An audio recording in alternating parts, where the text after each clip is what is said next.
성경을 읽다 보면은 우리가 생각지도 못한 이야기가 나오죠. 때로는 낯뜨거운 이야기일 수도 있고, 또 뉴스에 나올 법한 이야기, 무시무시한 이야기들도 있습니다. 근데 성경이 그런 이야기들을 왜 가감없이 그대로 실어 두었을까? 그런 생각을 해보게 되는데, 우리가 생각할 때 그래도 이 성경은 우리의 경전인데 이런 이야기는 좀 없어도 될 것 같은데 라는 생각이 드는 본문들이 있습니다. 예를 들자면 요한복음 8장에 보면 간음하다가 현장에서 붙잡혀 온 여인을 예수님이 용서해 주는 장면이 나오는데, 그 장면은 성경의 대괄호로 이렇게 그 말씀이 괄호 안에 들어 있습니다. 그 괄호 안에 들어 있는 이유는 뭐냐면 어떤 사본에는 그 본문이 빠져 있다는 얘기죠. 왜 빠졌느냐 하면 성경의 역사를 보면 교부들 가운데에서 이 이야기가 좀 부족하고 이해력이 떨어지는 사람들에게는 도덕적으로 그렇게 교훈이 되지 못하겠다 생각하는 말씀들은 사본에서 빼버렸어요. 다분히 인간적인 생각이죠. 그래서 그 사본에서 빠진 본문들이 있기 때문에 그 본문들을 큰 괄호 안에 넣어놓고 이건 예전에 어떤 사본에는 빠졌던 적이 있던 본문이다라는 것을 표시해 두고 있습니다. 사실 그것도 표시할 필요가 없는데 표시해 둔 이유는 우리 인간의 생각이 이렇게 개입도 되었었다라는 걸 보여주는 부분입니다. 오늘 말씀에도 보면 이 말씀 이전에도 성경의 이야기들을 보면 이런 얘기가 왜 있어야 되는지 우리 인간 편에서 보면 이해가 안 되는 본문들이 있다는 거죠. 예를 들자면 창세기 38장에 나오는 유다와 다말의 이야기입니다. 유다는 시아버지이고 다말은 며느리입니다. 이 다말이 남편이 세상을 떠나고 난 뒤에 남편의 동생들이 씨를 주어서 대를 잇게 만들어줘야 되는데, 이 시아버지인 유다부터 자기 아들들이 죽을까봐 그 씨를 주지 않는, 그리고 주는 일에 관심이 없었던 까닭에 이 다말이 시아버지의 씨를 받아서 아이를 낳게 된다는 이야기입니다.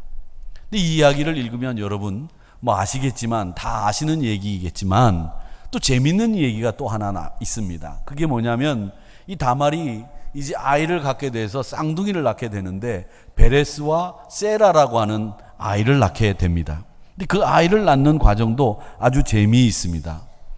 뭐냐면 이 쌍둥이를 낳기 때문에 옛날에 쌍둥이들이 낳게 되면 먼저 나온 큰 애에게 이 손목에 홍색 실을 감깁니다. 근데 홍색 실을 먼저 나온 애에게 감겼더니 이 아이가 나오다 말고 들어가요. 다시 어머니 뱃속으로. 그리고는 동생이 그 형을 밀치고 나오게 됩니다. 그래서 형을 밀쳐내고 먼저 나온 동생을 베레스라고 불렀고, 아기집을 터뜨렸다라고 하는, 엄마의 아기집을 터뜨렸다는 뜻으로 베레스라고 부르고, 먼저 나왔던 홍색 실을 맨 형이 들어갔다가 이 베레스가 나오고 난 뒤에 나오게 된 거죠. 동생처럼 나오게 된 거죠. 그 아이 이름이 세라가 되었습니다. 이런 이야기는 사실은 우리가 일상생활 속에서는 접할 수 없는 이야기고, 사실은 우리가 쌍둥이 낳는 일도 그렇게 흔하지 않기 때문에 그 낳는 과정을 우리가 볼 수 없기 때문에, 또 쌍둥이도 별로 낳지를 않기 때문에 이런 이야기는 흔하게 접할 수 있는 얘기가 아닙니다. 제가 목사님들과 이야기를 나누면서 이런 얘기를 했습니다. 봄이 되면 수없이 장례식을 치르는데 제가 돌예배를 드린 지가 언제인지 기억이 안 난다, 이런 이야기를 한 적이 있습니다. 돌예배를 물론 안 드리기도 하고 돌예배를 성도들에게 광고도 안 하기도 하지만, 이 아이들을 낳지를 않으니까 목사가 돌예배를 집례할 일이 없어지는 이런 이상한 일이 지금 생기고 있습니다. 이 한국 사회가 얼마나 아이를 안 낳는다라는 것을 반증으로 보여주는 예가 바로 그겁니다. 자, 이런 이야기가 낯뜨거운 대표적인 이야기고요. 또 사륙하고 여자를 자기 마음대로 욕심대로 채우는 일을 하고, 그 여자를 또 죽이고, 그 여자를 또 토막살인을 해서 12지파에게 보내는, 11지파죠 정확하게, 이런 이야기가 사사기 19장에 나오는 레위인의 첩 이야기가 있습니다. 레위인의 첩이라고 하는 말 자체도 말이 안 되는 이야기죠. 레위인은 제사장 역할을 하는 사람인데 이 사람이 첩을 두었다는 것도 말이 안 되는 얘기인데다가 이 레위인의 첩이 뭐가 마땅하지 않은지 자기 집으로 돌아갔어요. 그래서 레위인이 그 여자를 데리고 오기 위해서 그 여자 집에 갔다가 그 여자를 데리고 돌아오는 길에 베냐민 지파 동네에서 하루를 머물게 됐습니다. 근데 이 베냐민 지파 사람들이 남색을 즐겨하던 사람, 그런 사람들이라 이 새로운 이 레위인을 보고 내놔라 이렇게 얘기를 한 거예요. 그러니까 이 레위인도 겁이 나고 잠을 재워줬던 할아버지도 겁이 나서 여자를 내주었는데 이 여자를 밤새 가지고 놀다가 아침 동틀 무렵에 죽여가지고는 그 레위인이 머물고 있는 숙소 앞에 두고 간 겁니다.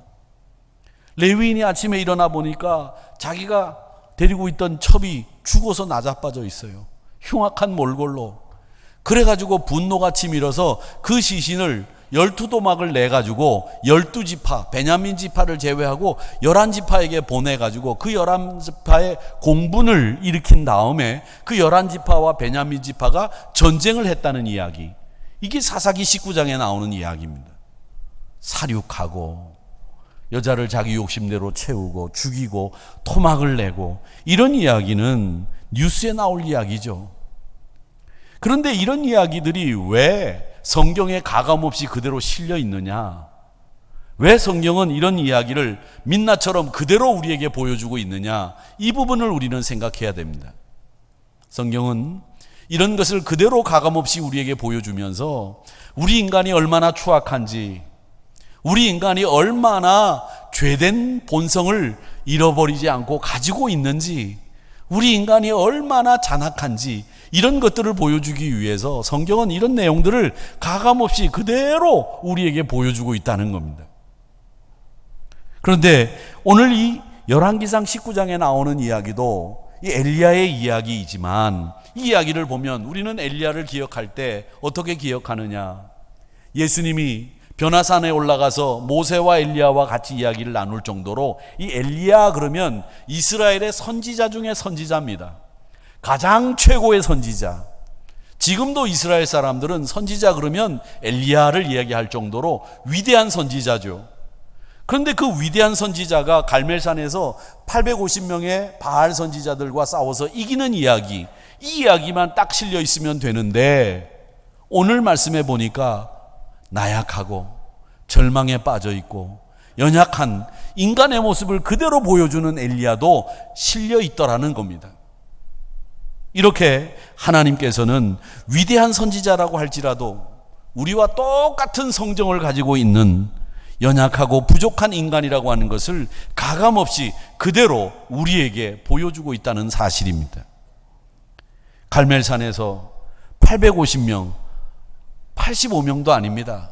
850명이라고 하는 바알과 아세라 신을 섬기는 제사장과 맞서서 홀로 싸워서 놀라운 영적 승리를 일구었던 위대한 선지자, 그 엘리야를 그대로 그려놓고 있으면 되는데 곧 이어 이세벨의 위협 앞에서 두려워서 광야로 도망을 치고 그곳에 있는 로뎀나무 아래에서 하나님 앞에 죽기를 구하는 연약한 인간의 모습을 우리에게 보여주고 있다는 이 사실, 이것이 우리에게 뭘 얘기하고 있느냐라는 겁니다.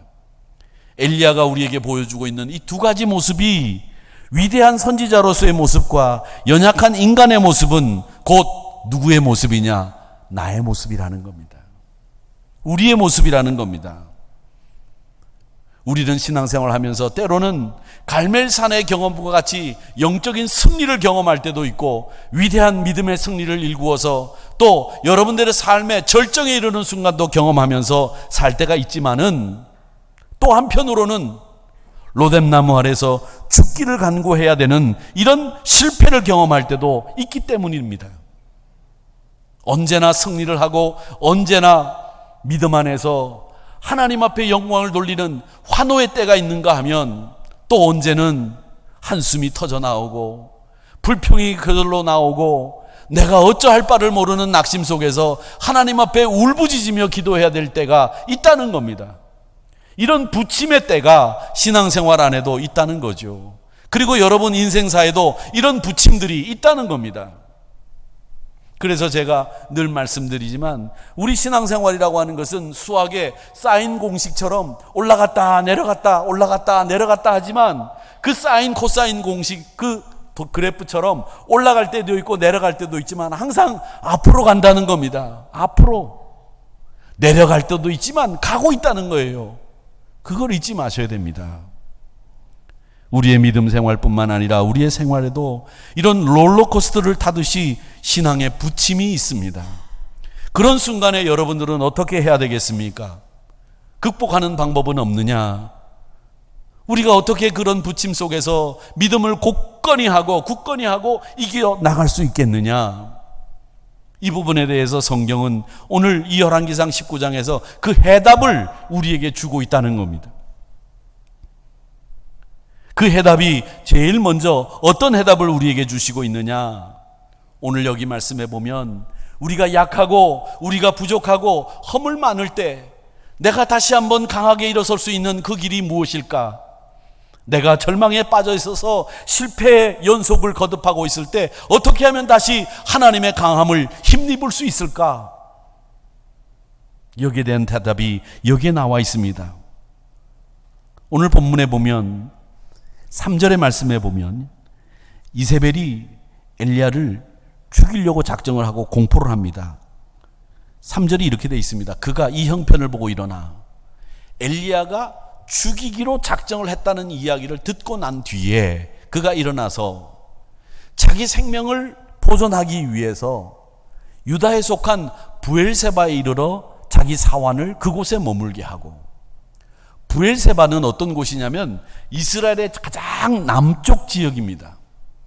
이스라엘을 우리나라가 한라산에서 백두산까지를 우리나라의 경계로 우리가 관용적으로 쓰듯이 이스라엘의 경계는 위쪽으로는 단, 아래쪽으로는 브엘세바가 제일 남쪽 끝입니다.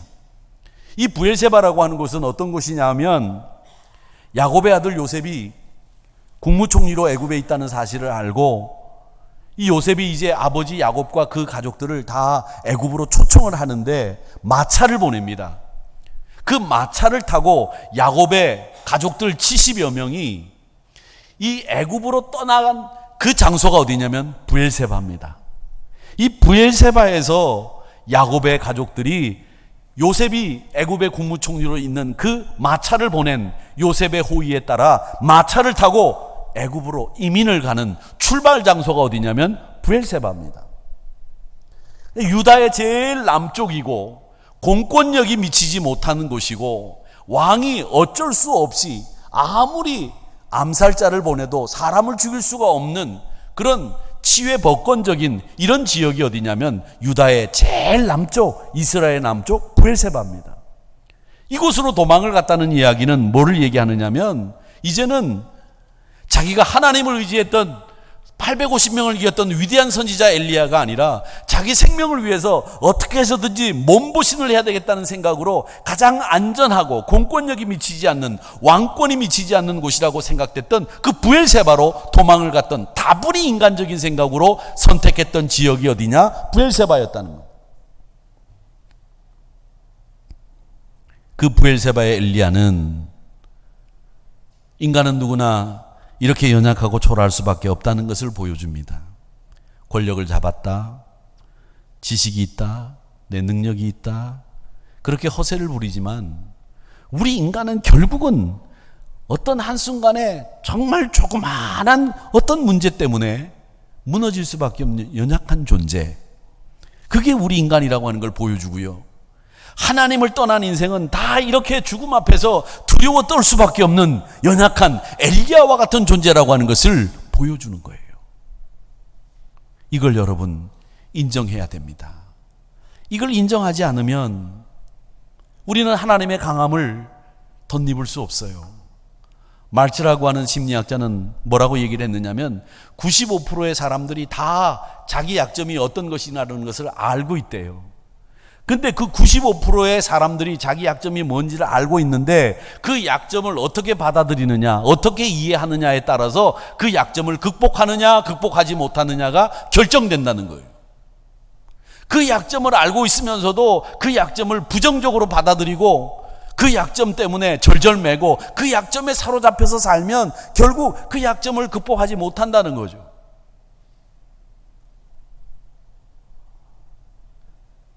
그 약점을 어떻게 받아들이느냐, 내 약점을 어떻게 이해하느냐에 따라서 그 인생이 달라진다는 거예요. 사랑하는 성도 여러분, 우리에게는 이런 약점이 없겠습니까? 다 약점들이 있겠죠. 그런 약점들을 하나님 앞에 내려놓고 하나님의 강함을 덧입기 위해서 우리가 그 약점을 인정하는 자리에 설 수 있어야 됩니다. 누가복음 8장 26절 이하에 보면 거라사인 지역이라고 하는 곳이 나오는데, 이 거라사인 지역에 군대 귀신 들린 사람이 있었어요. 귀신이 한 명, 두 명이 아니라 군대 귀신이에요. 귀신이 얼마나 많이 들었겠어요? 귀신 한 명만 봐도 여러분 놀랄걸요? 귀신이 내 다리 내놔라 그러면 놀래잖아요. 근데 군대 귀신이 들렸어요. 그러니까 사람들이 어쩔 줄을 모르고 이 사람을 사람들이 안 사는 무덤에다가 쇠사슬을 묶어가지고 거기서 살게 했어요. 근데 예수님이 하루는 그 지역을 지나가게 됐습니다. 이 군대 귀신 들린 사람이 보니까 하나님의 아들 예수가 지나가거든. 만나면 안 되거든요. 맞닥뜨리게 되면 어떻게 되겠습니까? 자기 꼼짝없이 지거든요. 그러니까 속으로 빌었어요. 저 예수님 나를 못 보고 그냥 지나가게 해달라고. 누구한테 빌었는지 모르지만 그런 마음을 가지고 있었단 말이죠. 근데 예수님의 눈에 그 사람이 안 띌 리가 있겠습니까? 띄었습니다. 그러니까 뭐라고 얘기하느냐, 예수님 내가 당신 하나님의 아들인 줄 아는데 그냥 지나가십시오. 그런데 예수님 그냥 지나가시지 않고 그의 영혼을 불쌍히 여기셔서 군대 귀신에게 나오라고 명령하십니다. 그러니까 군대 귀신이 뭐라고 얘기하느냐, 우리 나와서 살 데가 없으니 저기 있는 돼지떼들에게 들어가게 해달라고. 좋다, 그러면 돼지떼에게 들어가라. 그래서 그 군대 귀신들이 나와서 돼지떼에게 들어가서 그 돼지떼가 바다로 들어가서 몰살했다라는 이야기가 누가복음 8장에 나오는 이야기입니다. 그 이야기가 8장에 나오는 이야기인데, 그 이후에 어떤 일들이 벌어졌느냐 하면, 그 거라사인 지역에 살던 사람들은 예수님 우리 동네를 좀 떠나셨으면 좋겠습니다. 예수님 계시는 바람에 우리 돼지떼가 바다로 들어가서 몰살해서 재산상 손해가 어마무시하게 큽니다. 이만저만 큰 이 재산 손해가 너무나 크기 때문에 예수님 더 이상 여기 계시면 안 되겠습니다. 가십시오. 예수님 때문에 온 세상이 시끄럽습니다. 가십시오. 그렇게 얘기했다는 거예요. 그런데 귀신 들렸다가 고침받은 그 사람이 예수님을 따르기 시작을 했습니다. 왜 따랐겠어요? 그가 물론 자기 병을 고쳐주신, 그 심령에 귀신 들렸던 병을 고쳐주신 예수님의 능력에 감사하는 마음으로 예수님을 따랐다고도 할 수 있지만, 그는 아하, 나는 정말 연약하고 보잘것없는 존재구나. 내가 하나님 아들 예수를 의지하지 않으면 나는 죽을 수밖에 없다. 나는 그를 의지해야 되겠다. 자기의 연약함을 인정하고 자기의 부족함을 인정하고 예수님의 능력을 의지하겠다고 하는 마음가짐으로 결단이 섰으니까 예수님을 따른 거예요.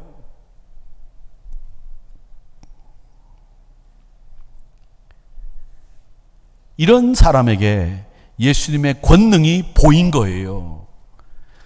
자신이 연약하고 자신이 나약하고 내가 아무것도 아니라고 하는 것을 깨달은 사람에게는 주님의 능력이 보이는 거죠.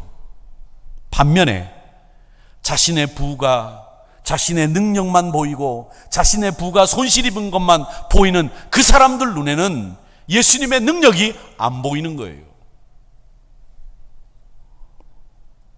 우리는 우리의 연약함을 인정하셔야 그 예수님의 능력을 의지할 수 있고, 그 연약함을 알고 인정하는 사람들에게 하나님의 능률과 긍휼과 고침을 힘입을 수 있습니다.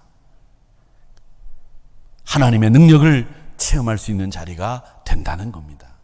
사랑하는 성도 여러분, 내가 가지고 있는 거, 내가 가지고 있는 젊음, 내가 가지고 있는 내가 가지고 있는 여러분이 가지고 있는 그 어떤 것도 믿지 마세요.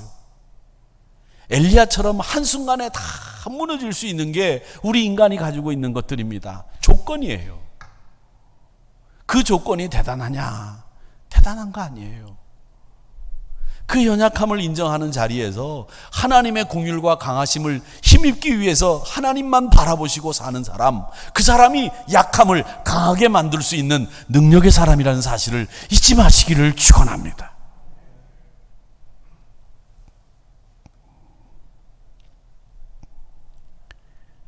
그 하나님이 말이죠, 엘리야를 어떻게 하셨는가 이렇게 한번 보세요. 이 19장에 보면 엘리야가 하나님 앞에 참 못됐죠. 엘리야도요. 보통 사람은 아닌 것 같아요. 4절에 보니까 자기 자신은 광야로 들어가 하루길쯤 가서 한 로뎀나무 아래에 앉아서 자기가 죽기를 원하여 이르되 여호와여 넉넉하오니 지금 내 생명을 거두시옵소서. 나는 내 조상들보다 낫지 못하니이다 하고 이렇게 돼 있어요. 이게 지금 제가 여기다 감정이나 느낌을 넣어가지고서 읽지는 않았지만 이 말씀은 무슨 말이냐면 하나님 앞에 지금 항거하는 거예요. 대드는 거예요. 하나님, 내가 죽었으면 좋겠습니다. 여러분, 만약에 여러분 자식들이 와서 부모님에게 자식이 아버지, 나 죽었으면 좋겠어요. 그 자식이 정상입니까? 아니죠. 그건 지금 죽겠다는 얘기가 아니라 아버지, 나 아버지 마음에 안 들어서 못 살겠습니다. 이 뜻이거든요. 그렇잖아요. 안 그렇습니까? 아니, 자식이 아버지 앞에 와가지고 아버지, 용돈 좀 주세요. 이러면 귀엽기라도 하지. 없어도 주고 싶은 마음이 생기지. 아버지, 나 죽었으면 좋겠어요. 이런 자식이 어디 있어요? 근데 이 엘리야가 지금 그런 얘기를 하는 거예요. 하나님 앞에. 하나님, 내가 지금까지 한 일만 해도 넉넉합니다. 내 생명을 거두세요. 나 죽이세요. 이런 말이에요. 그러면서 뭐라 그러냐면 내가 내 조상들보다 못합니다. 내가 나은 게 뭐 있습니까? 이런 자식이 어디 있어요? 그냥 자식 같으면 그냥 가가지고서 그냥 비 오는 날 먼지 나도록 두들겨 패고 싶지요. 안 그렇겠습니까? 내가 조상보다 나은 게 뭐 있습니까? 능력도 없고 가진 것도 없고 별 볼 일 없는 저 하나님 죽이세요, 죽이세요. 이거예요 지금.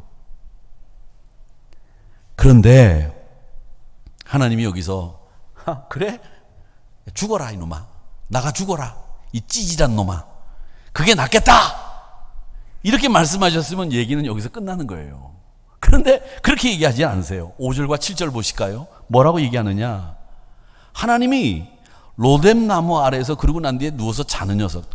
엘리야가 참 태평하죠. 그래 놓고 난 뒤에 누워서 자고 있어요 지금. 천사를 보내셨어요. 천사가 그를 어루만지며. 7절 내려가 볼까요?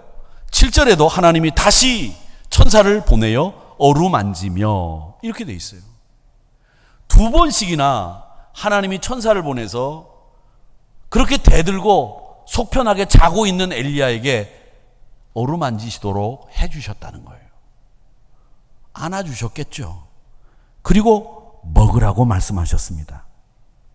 왜 우리 또 자식이 속색이고 그렇게 해도 부모님은 밥 먹어라, 어서 더 먹어라 이렇게 얘기하잖아요. 꼭 그런 상황과 똑같아요.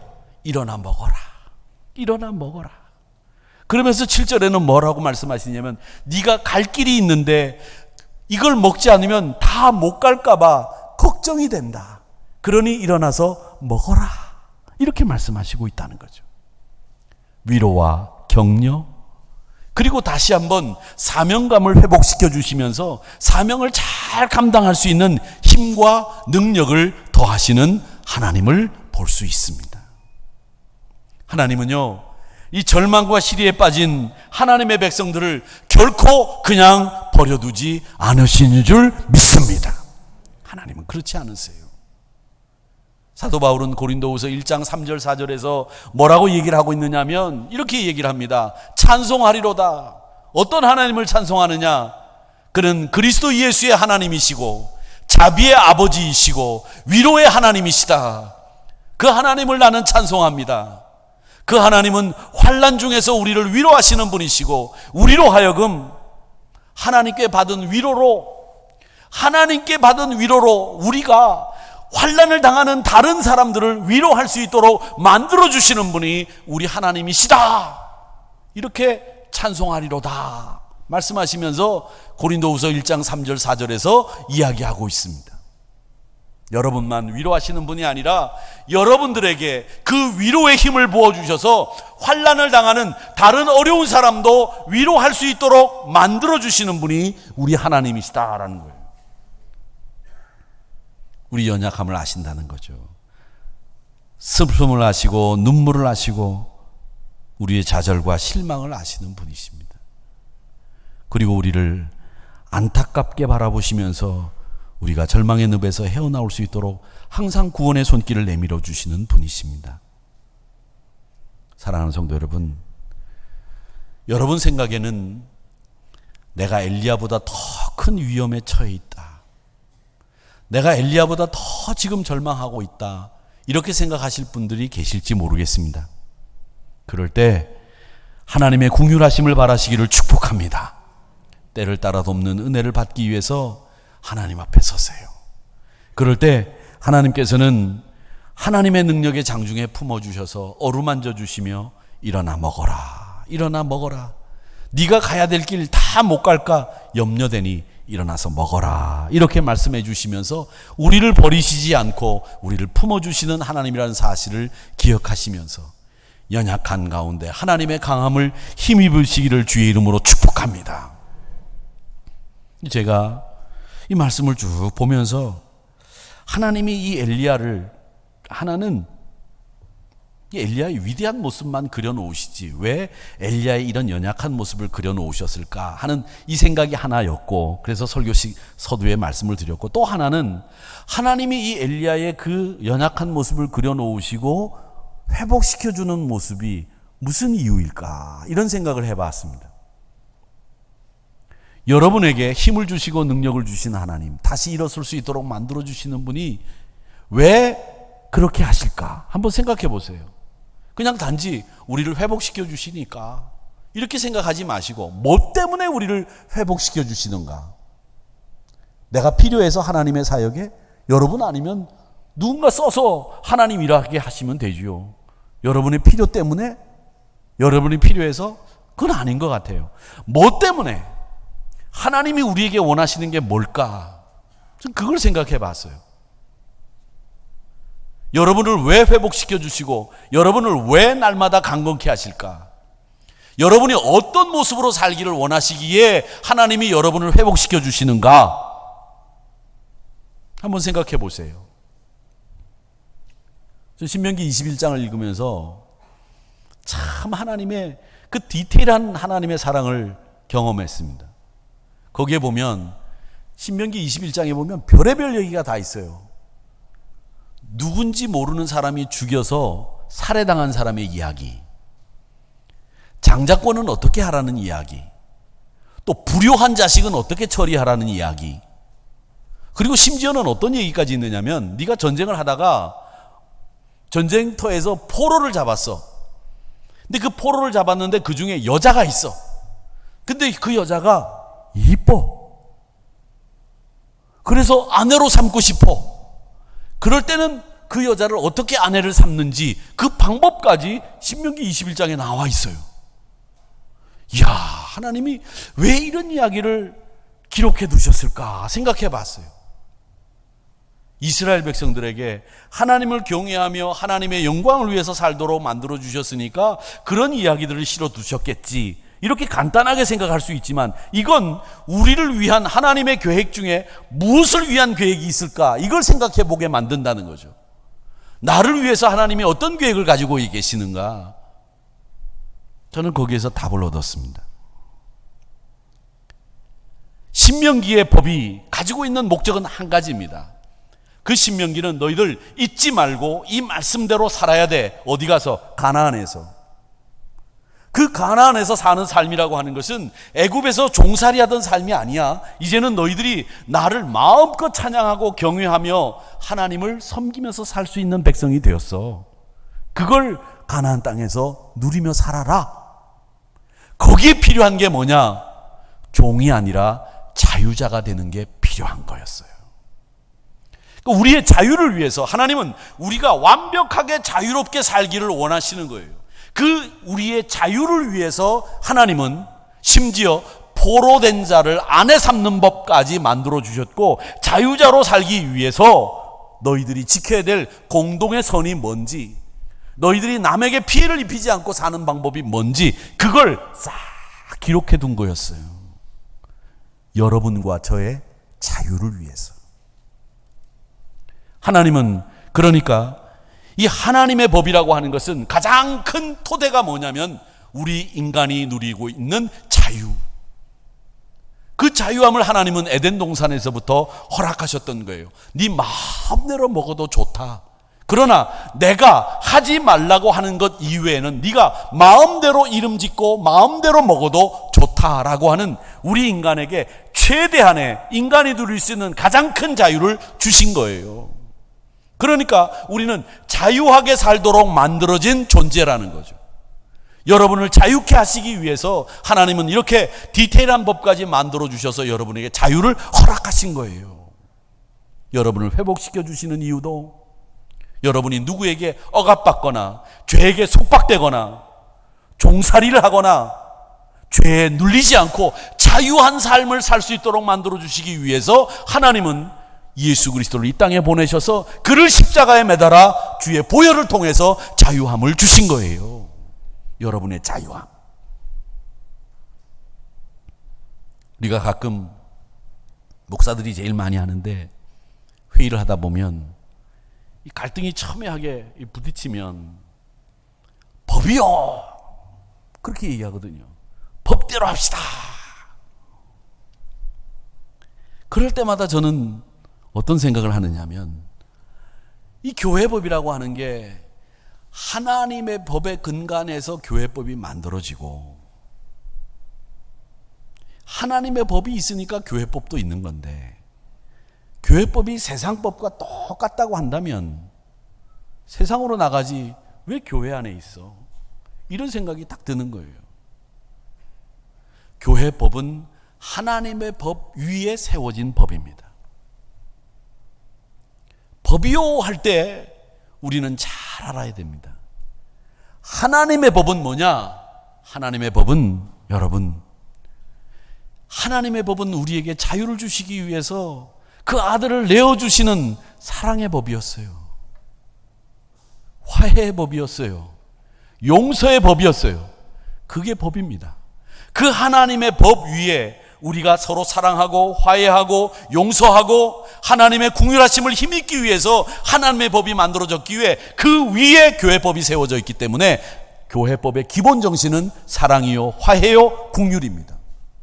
법이요 그랬을 때는 하나님의 사랑, 하나님의 긍휼, 하나님의 용서, 이것이 근거가 된 법이요라고 하는 말이 되어야 된다는 거예요. 그 자유함을 위해서 하나님은 우리를 위해 아들을 내어주셨습니다. 우리를 자유케 하시기 위해서 그 아들을 내어주셨어요. 우리를 자유케 하시기 위해서 어루만져 주셨어요. 그 위로와 사랑, 긍휼하심을 때를 따라 도우시며 우리에게 베풀어 주셨다는 거죠. 그 하나님의 법을 올바로 아셔야 우리가 연약하고 절망하고 실망해서 저 나락으로 떨어져 있는데도 하나님은 우리를 버리시지 않는다는 거예요. 여러분을 버리시지 않으세요. 어루만져 주시고 일어나 먹어라. 우리의 자유함을 위해서, 네 사명을 위해서 가야 될 길 먹어야 갈 수 있지 않겠니? 이렇게 말씀하시는 우리 하나님이시라는 거예요. 그러면서 마지막으로 우리의 약함을 강하게 만들어주신 하나님은 사명을 더하시죠. 엘리야가 지금 이세벨의 위협 앞에서 광야로 도망가지 않았습니까? 로뎀나무 아래서 죽기를 간구하지 않았습니까? 이건 무슨 말이냐? 소명을 포기했단 말이에요. 하나님 앞에 죽여달라고 하소연한 것은 나 더 이상 소명 감당할 수 없다. 내가 조상보다 못하다라는 말은 내가 하나님의 사명 감당하기 싫다는 말이에요. 이렇게 소명의식을 잃어버리면 여러분 절망에 빠집니다. 사명이 없으면 절망에 빠지는 거예요. 그 소명의식을 잃어버린 사람들은 의미도 잃어버리고 절망에 빠지고 못 헤어나옵니다. 그런 사람들이 우리 주변에 없는 것 같죠? 여러분 많습니다. 보세요. 자기 삶의 의미를 찾지 못해서 내가 뭘 할 수 있는 인간인지 자기 스스로를 폄하하면서 스스로 자기 삶을 황폐하게 만들어가는 사람들이 얼마나 많으냐는 거예요.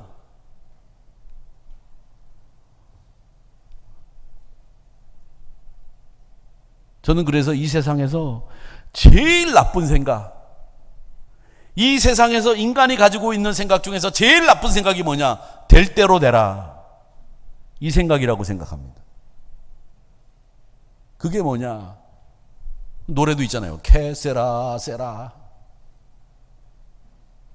인간의 정신을 메마르게 만드는 말이에요. 될 대로 되라. 그런 말이 어디 있어요? 왜 우리 인생을, 왜 우리가 살고 있는 이 세상을 될 대로 되라 이렇게 만들어 갑니까? 안 되죠. 소명의식을 가지고 내 존재의 의미를 가지고 소망을 포기하지 않고 가야죠. 그래서 오늘 말씀해 보세요. 그렇게 엘리야가 일어나 먹고 마신 다음에 음식물의 힘을 의지하여 40주 40야를 가서 하나님의 산 호렙에 이르니라. 이 호렙이 어떤 곳입니까? 신의 산 아닙니까? 하나님의 말씀이 떨어진 곳이요, 이스라엘 백성들이 가나안에 들어가서 어떻게 살아야 되는지 하나님이 일러주신 곳이 호렙, 신의 산입니다. 거기에 이르렀다는 말은 뭐예요? 이제 다시 사명 앞에 섰다는 얘기예요. 금방이라도 죽을 것 같은 엘리야가 하나님이 회복시켜 주심으로 사명 앞에 선 거예요. 사랑하는 성도 여러분, 여러분 한 분 한 분들이 다 사명에 서시기를 축복합니다. 목사님, 저는요 힘도 없고요, 돈도 없고요, 이제는 다 늙어서 할 게 아무것도 없습니다. 그런 말 하지들 마세요. 왜 없습니까? 여러분이 앉아서 예배 드리는 모습만 보아도 다음 세대들이, 자녀들이 힘을 얻어요. 여러분들이 이 자리에 앉으셔서 기도하는 모습을 우리의 자녀들이 보면서 배우는 거예요. 우리 아버지가, 우리 어머니가, 우리 할머니가, 우리 할아버지가 나를 위해서 기도하셨다. 한우리교회 저 자리에서. 이걸 알고 있는 자식들은 잘못되는 법 없습니다. 그걸 기억하는 녀석들은 꼭 하나님께로 돌아옵니다. 여러분 기억하세요. 여러분들이 기도하는 그 음성을, 기도하는 그 자체를 우리 자녀들이 알고 있다면 그 자녀들은 결국 하나님께로 돌아오게 돼 있고 여러분의 기도를 사모하게 됩니다. 여러분들이 그 기도를 할 수 있는 주인공들이에요. 여러분 기억하십니까? 우리 부모님들이 나를 위해서 기도했던 그 음성을 기억하세요? 나를 위해서 무릎 꿇었던 그 자리를 기억하십니까? 그 자리를 기억하시는 여러분들이 지금 이 자리를 지키고 있는 거예요. 그리고 우리의 다음 세대들이 여러분의 기도하고 찬송하고 말씀 읽던 그 자리를 기억하면서 다시 이 자리를 지킬 거예요. 그것만큼 큰 힘이 없고 그것만큼 큰 사명이 없습니다. 다른 사명도 큰데 여러분들이 예배하고 기도하는 그 자리를 지키는 것만으로도 여러분들의 다음 세대들에게 큰 가르침과 내가 가지고 있는 가장 큰 사명을 완수했다고 하는 것을 보여주는 거예요. 저는 장모님이 세상을 떠나셨을 때 제 가슴 속에 제일 아쉬운 게 하나 있었어요. 물론 하늘나라 아브라함 품에 안기셔서 편안히 안식하시면서 지금도 나를 위해서 기도해 주시겠지만, 우리 아버님 어머님도 저를 위해서 기도하셨겠지만, 그 장모님이 목사인 사위를 위해서 기도하던 그 음성을 못 듣게 됐다는 게 너무 서운하고 아쉬웠어요. 여러분들이 여러분의 자녀를 위해서 기도하는 음성을 낼 수 있다는 건 여러분들 자녀들에게 축복의 통로를 열어주는 거예요. 그 자녀들에게 다시 한번 힘을 주는 거예요. 그렇기 때문에 여러분의 사명이 없다? 나는 어떤 사명도 감당할 수 있는 힘없는 사람입니다. 이런 얘기 할 필요가 없고 하셔도 안 됩니다. 이런 소명의식이 여러분에게 있어야 됩니다. 내가 하누리 교회를 위해서 죽을 때까지 내가 이 자리를 지키며 기도한다. 이런 각오와 이런 결단들이 있어야 해요. 그런데 신앙생활 하면서도 보면 항상 팀이 해가지고 물에 물 탄다, 술에 술 탄 듯 뭐가 뭔지 모르는 그런 신앙생활을 해요. 여러분, 힘이 없으면 어떻습니까? 내가 돈이 없으면 어때요? 내가 내 후배들을 위해서, 다음 세대들을 위해서, 내 자식을 위해서 기도할 수 있다고 한다면 여러분은 사명 감당하고 있는 거예요. 그것만큼 큰 힘이 없어요. 이걸 확실하게 하셔야 돼요. 눈에 불을 켜세요. 그리고 기도하세요. 우리의 연약함보다 더 큰 문제는 하나님께서 주시는 이 소명이 없을 때 더 큰 문제가 일어나는 거예요. 그러니까 소명이 없으니까 죽기를 간구하죠. 소명이 없으니까 죽여달라고 하는 거예요.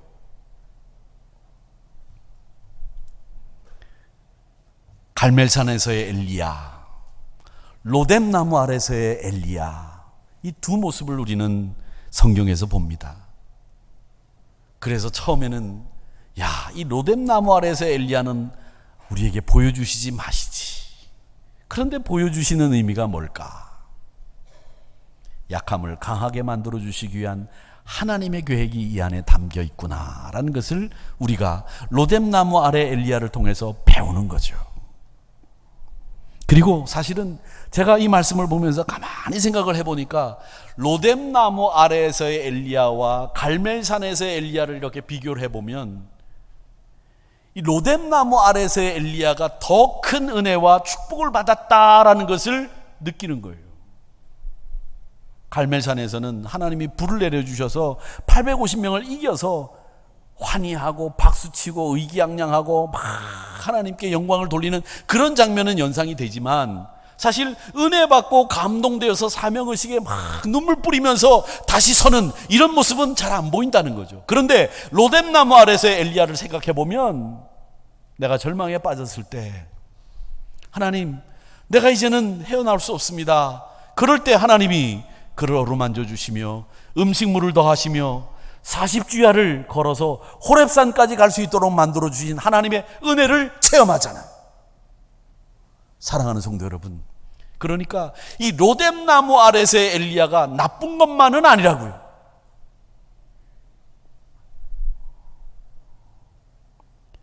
사도 바울이 자신의 약함을 오히려 자랑한다고 말했던 것처럼 그 약함 때문에 그리스도의 능력 안에 내가 산다고 얘기했던 것처럼 약함을 통해서 우리의 사명을 다시 한번 새롭게 만들어 주신 하나님을 찬양하고 그 약함을 통해서 다시 한번 하나님의 뜨거운 사랑을 체험하시면서 우리를 왜 회복시켜 주시는지 그 의미를 다시 기억하면서 사명 앞에 다시 서는 저와 여러분이 되시기를 주님의 이름으로 축복합니다.